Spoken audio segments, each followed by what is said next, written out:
오늘 우리에게 주신 하나님의 말씀은 역대하 1장 1절부터 6절까지 말씀입니다. 역대하 1장 1절로 6절까지 말씀입니다.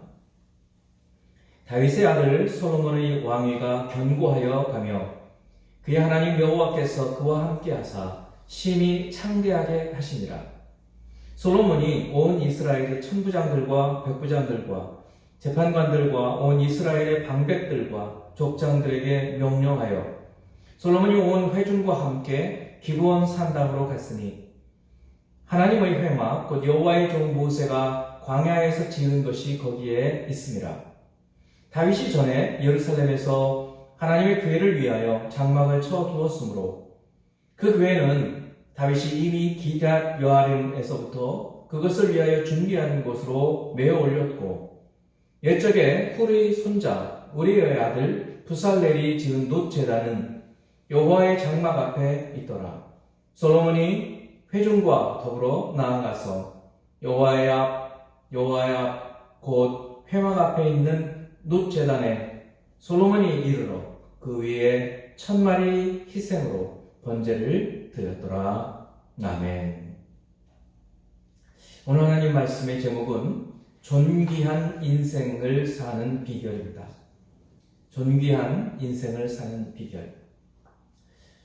그동안 저희가 오늘까지 이제 9주째 이렇게 가정에서 영상을 통해서 예배를 드리고 계시는데 이 사회적 거리두기 생활을 2달 하시느라고 많이 힘드셨을 줄 압니다. 이번 주 또 한 주간을 또 어떻게 지내야 되나, 또 앞으로 세상은 어떻게 될까, 어떻게 살아야 되나, 이런 여러 가지 복잡한 생각이 많으실 줄 압니다. 그러나 사랑하는 성도 여러분, 여러 가지 생각들로 마음이 번잡하고 생각이 많더라도 오늘 주시는 하나님 말씀을 통해서 그 생각들을 정리하시고 새로운 마음과 다짐으로 우리 인생이 형통한 또 존귀한 인생이 되기를 바랍니다. 먼저 저희들이 역대 상을 지나서 역대하까지 벌써 들어왔습니다. 벌써 창세기부터 시작해서 4개월이 지나는 동안에 상당히 많이 왔어요. 그래서 오늘은 먼저 열왕기와 역대기, 좀 더 앞으로 사무엘 그리고 열왕기와 역대기의 좀 차이점을 간단하게 말씀을 드리는 것이 여러분께 앞으로 이 역대기를 읽으실 때 도움이 될 줄로 알아서 간단히 설명을 드리고 시작하겠습니다. 열왕기의 마지막 부분, 열왕기 하의 마지막 부분을 보면 유다가 망하는 때까지 기록이 되어 있습니다. 여호야긴 왕이 이제 복권이 되어서 바벨론에서 왕과 함께 식사를 한다, 뭐 이런 얘기까지 나와 있어요. 그러니까 유다가 멸망하는 시기에 기록이 된 것은 분명해요. 유다가 멸망하는 것을 본 사람이 그것을 기록한 것입니다. 그래서 학자들은 대체로 예레미야 선지자가 열왕기 상하는 기록을 했다. 그런 점에서 열왕기는 남북 이스라엘을 공히 북왕조까지도 기록을 하는데 거기에 보면 특별히 다윗의 길, 여로보암의 길, 아합의 길 이런 그 이야기들이 많이 나오면서 특별히 하나님 앞에서 어떤 사람들이 어떤 왕이 온전한 길을 걸었는지, 그리고 심지어 다윗 왕조차도 잘못을 한 부분은 아주 여지없이 폭로하고 솔로몬도 마찬가지입니다. 그런 선지자적인 관점에서 열왕기는 기록이 된 반면에 이 역대기는 오늘 저희들이 역대하를 보고 있는데 이 역대기는 처음 시작이 역대상 시작이 족보로 시작해서 아담부터 시작해서 다윗으로 내려오다가 이제 다윗 왕의 이야기가 역대상 전체를 차지하고 역대하 오늘 본문부터 시작해서 솔로몬 이야기가 9장까지 계속되는데 특별히 역대상 부분에서 다윗 이야기 중에 다윗이 이 예루살렘의 성전을 위해서 얼마나 많은 은금을 그가 준비를 했고 또 얼마나 많은 사람들을 준비했고 또 솔로몬에게 얼마나 아주 강력하게 그 성전을 어떻게 지어야 하는가를 이야기하는 부분이 대단히 많이 나와요. 역대상에. 또 오늘부터 시작해서 역대하 1장부터 8장까지가 솔로몬이 성전을 짓는 이야기예요. 그리고 솔로몬의 영화는 역대하 9장에 한 장 딱 나와 있단 말이죠. 그러니까 전체적으로 보면 이 역대기는 성전 이야기가 중심을 차지하고 있어요. 그리고 이야기를 이렇게 보다 보면 열왕기와 달리 북왕조 이야기는 하나 나오지 않아요. 그러면 이 역대기를 기록한 분은 어떤 분일까? 많은 학자들이 생각하기를 에스라라고 생각을 합니다. 70년의 포로 생활 후에 70년 더 있다가 나온 에스라 같은 경우에 포로에서 돌아온 포로 귀환 공동체가 신앙적으로 굉장히 미약한 상태에 있었어요. 그루터기, 남은 자 이런 사람들입니다. 그런 분들한테 북왕조 이야기를 할 필요가 없고 또 남왕조의 다윗 왕이나 솔로몬 왕도 흠이 있는 부분을 이야기할 필요가 없는 거예요. 성전을 중심으로 예배가 강화되고 하나님 앞에 시선을 집중해서 하나님께 어떻게 예배를 드리는 것이 옳은지 이 부분을 강력하게 말씀하고 있는 부분이 이 역대기인 것입니다. 자, 이렇게 여러분이 열왕기와 역대기의 차이를 여기 도표에서도 여러분이 보시다시피 우리가 알 수 있는 것입니다. 이제 그러면 역대기를 처음 들은 분들, 역대기의 이야기를 처음 들은 분들 어떤 분들일까? 굉장히 힘든 분들이란 말이죠. 포로 생활을 하고 또 지금 유다에 돌아오긴 했지만 나라의 많은 부분은 빼앗기고 황폐화되고 성전은 무너져 있고 또 신앙도 무너져 있고 이런 아주 지치고 힘든 그런 공동체 그리고 숫자도 굉장히 적은 공동체 이런 지치고 힘든 분들한테 사실 하나님은 이 역대기를 통해서 메시지를 주시는 것이 있다 그런 얘기죠. 우리와 마찬가지입니다. 우리도 이제 이 코로나 이 사태가 얼마나 오래 갈까? 우리는 상당히 잘 이 방역 당국과 정부가 애쓰고 또 노력을 해서 이만큼 와 있기는 하지만 전 세계적으로 보면 여행도 가기가 어렵고 또 비즈니스도 제대로 하기도 어렵고 유학 가려고 하는 사람들도 가기가 어렵고 굉장히 어려운 상태 속에 있는 것입니다. 이렇게 힘겨운 속에서 그러나 하나님께서 우리 오늘 이 말씀을 통해서 무엇을 우리에게 깨닫게 하시는지 이것을 좀 깨닫고 힘있게 새 힘을 얻는 그런 시간이 되기를 축원합니다. 자, 이제 오늘 본문 역대하 1장 1절을 보겠습니다. 다윗의 아들 솔로몬의 왕위가 견고하여 가며 그의 하나님 여호와께서 그와 함께 하사 심히 창대하게 하시니라. 솔로몬의 하나님 여호와께서 솔로몬과 함께 하셔서 그가 심히 창대하게 하셨다. 그를 심히 창대하게 하셨다. 여기 창대하다라는 뜻은 크다, 또 존귀하다 이런 뜻이 있습니다. 크다 그리고 존귀하다. 그리고 이 말씀은 여호수아 4장 14절에도 나오는 히브리어 같은 히브리어의 원어를 사용하고 있어요. 여호수아 4장 14절 그날에 여호와께서 모든 이스라엘의 목전에서 여호수아를 크게 하시매 여기 이 크게 하시매가 창대하다 그리고 존귀하다 같은 뜻이에요. 크게 하시매 그가 생존한 날 동안에 백성이 그를 두려워하기를 모세를 두려워하던 것 같이 하였더라. 저희 모든 인생들이 저와 여러분들이 지금 굉장히 어렵고 힘겹지만 하나님께서 우리를 크게 하시고 창대하게 하실 때 우리가 창대하게 된다 그런 존귀한 인생. 그러니까 이 창대하다는 뜻이 크다, 존귀하다, 귀하다 이런 뜻이에요.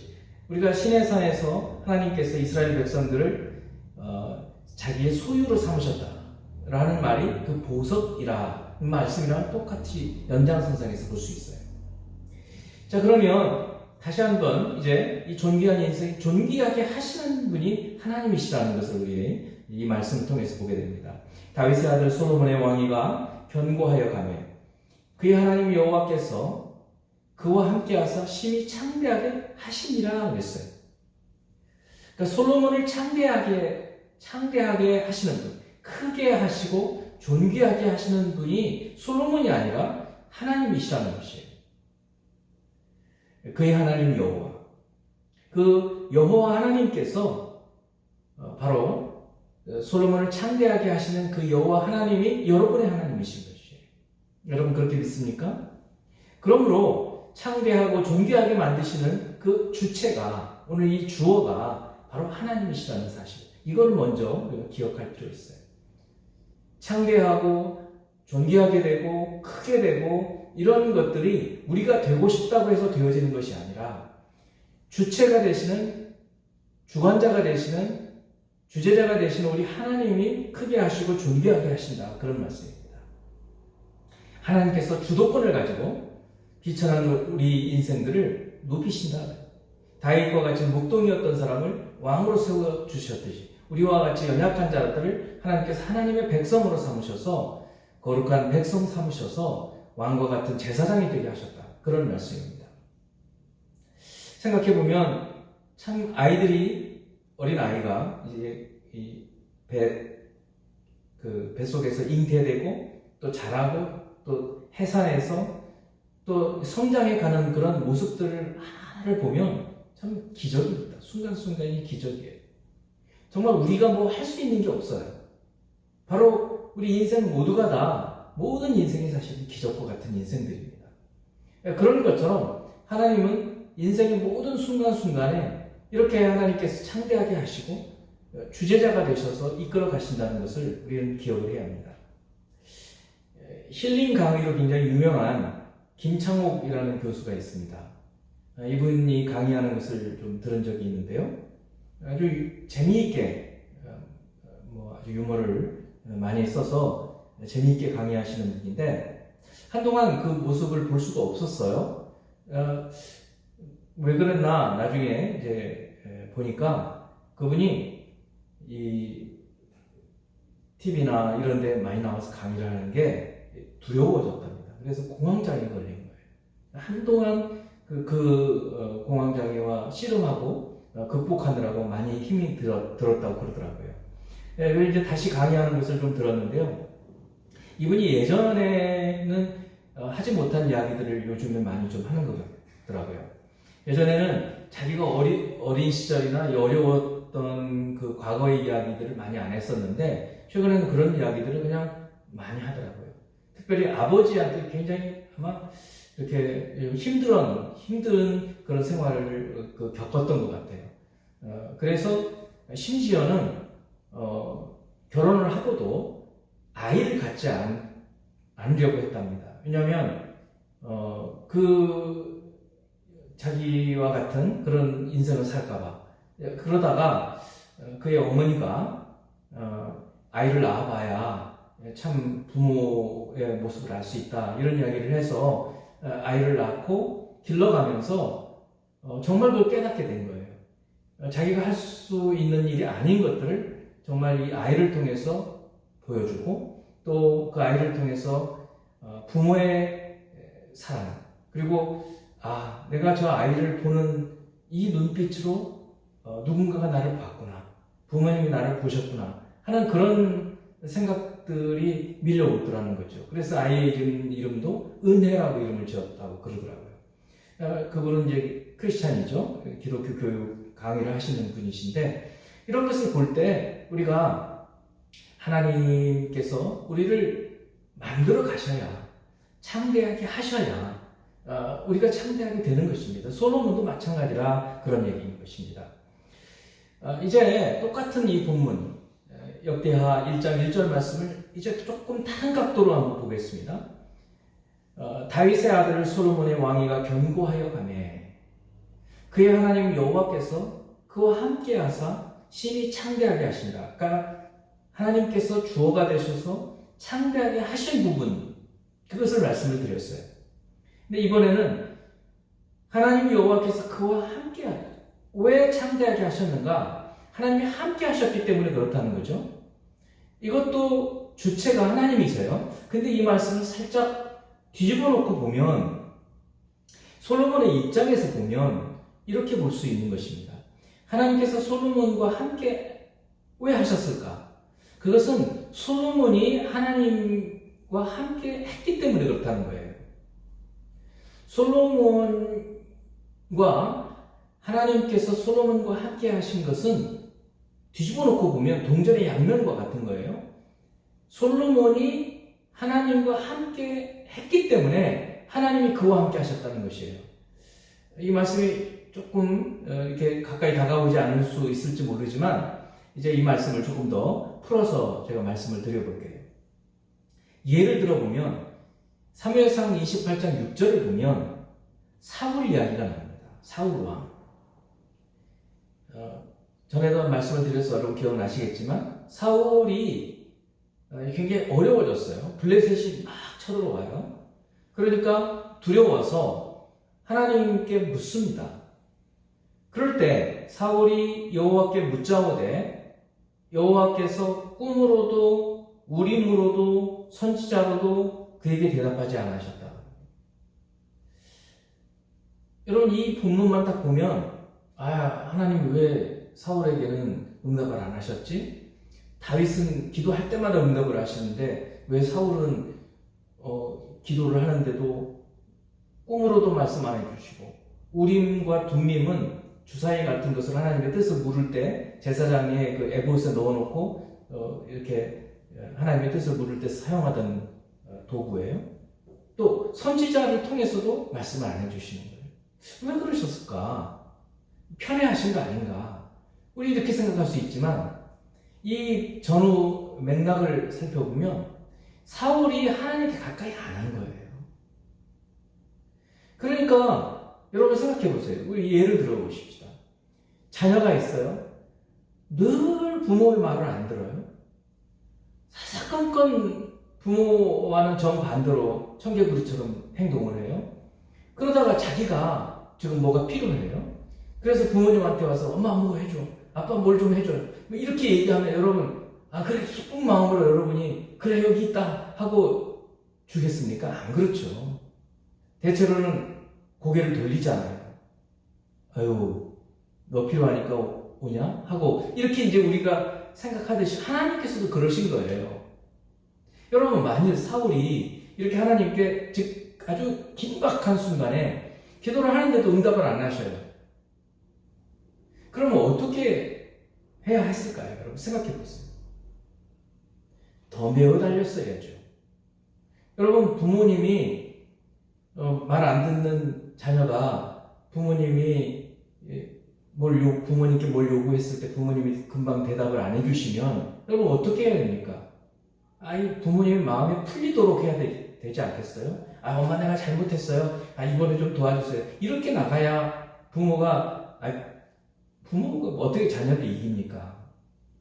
그럴 텐데 사울이 어떻게 하는지 여러분 아시죠? 이후에 바로 당장 딱 그 자리에서 떠나서 무당을 찾는 거예요. 무당.